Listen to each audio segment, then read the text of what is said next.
이어서 강릉입니다.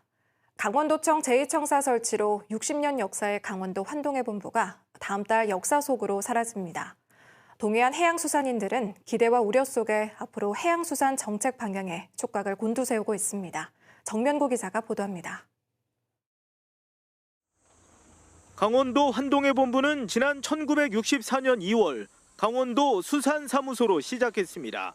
이후 출장소라는 명칭 등을 거쳐 2012년 지금의 환동해본부로 승격됐습니다.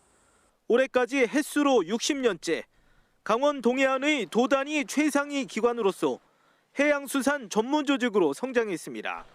때로는 어민들과 부딪히기도 하고 든든한 버팀목이 되기도 한 환동해본부는 다음 달 역사 속으로 사라집니다. 수고들을 많이 했죠. 없어진 섭섭한 것도 있어요. 있긴 있는데 뭐 제2청사 들어온다는 반갑기도 하고. 환동해라는 이름 자체가 그 동해안 전체를 가지고 얘기하는 게 앞으로도 잘 됐으면 좋겠어요. 환동해본부는 새로 들어서는 강원도 글로벌 지역본부 산하의 가칭 해양수산정책관으로 개편될 전망입니다. 이른바 양식사업과도 신설될 전망입니다. 전반적으로 기대하는 분위기 속에서도 일각에서는 자칫 해양수산 분야 위상이 약화되는 것 아니냐는 우려도 있습니다. 동해라는 상징적 명칭이 빠졌고 기존 해양관광과 레저 등 관련 인력 축소 가능성도 제기됩니다. 강원도의 이런 산업들을 이끌었다 해도 과언이 아닙니다. 앞으로도 이제 유대관계를 좀 더 확대하는 것이 아마도 지역 산업과도 연관성이 크지 않을까 하는 생각이 듭니다. 강원도는 해양수산 조직의 기능을 최대한 유지하면서 오히려 신설하는 부분도 크다며 제2청사라는 큰 틀에서 봐달라고 강조했습니다. KBS 뉴스 정명구입니다. 지난달 발생한 강릉 산불 이후 강릉 지역을 찾은 관광객이 다소 줄어든 것으로 나타났습니다. 강릉시는 한국관광공사의 관광 통계 조사 결과 지난달 강릉 지역을 찾은 관광객 수는 모두 98만 명으로 지난해 같은 기간보다 12.9% 감소한 것으로 조사됐다고 밝혔습니다. 강릉시는 다음 달까지를 강릉 방문의 달로 지정하고 2023 강릉 관광 브랜드 공연, 프랩 페스티벌과 단오제 등 다양한 볼거리와 즐길거리를 마련해 관광 경기 회복에 나서기로 했습니다. 삼척시청 여자 핸드볼팀이 리그 통합 2연패라는 위협을 달성했습니다.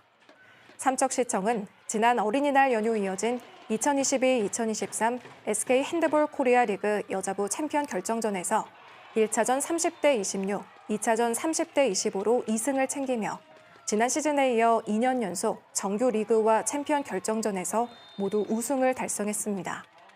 삼척시청 김민서 선수는 챔피언 결정전 MVP와 포스트 시즌 신인상을 차지했습니다. 풍랑특보가 발효된 상황에서 신고 없이 서핑 활동을 한 30대가 해양경찰에 적발됐습니다.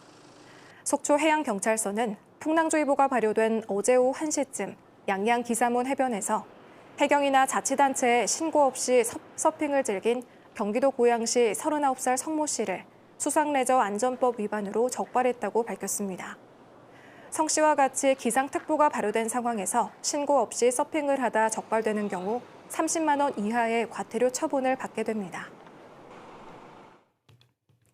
태백 용연 동굴까지의 이동교통수단인 용연열차가 이달부터 오는 10월까지 본격 운행됩니다.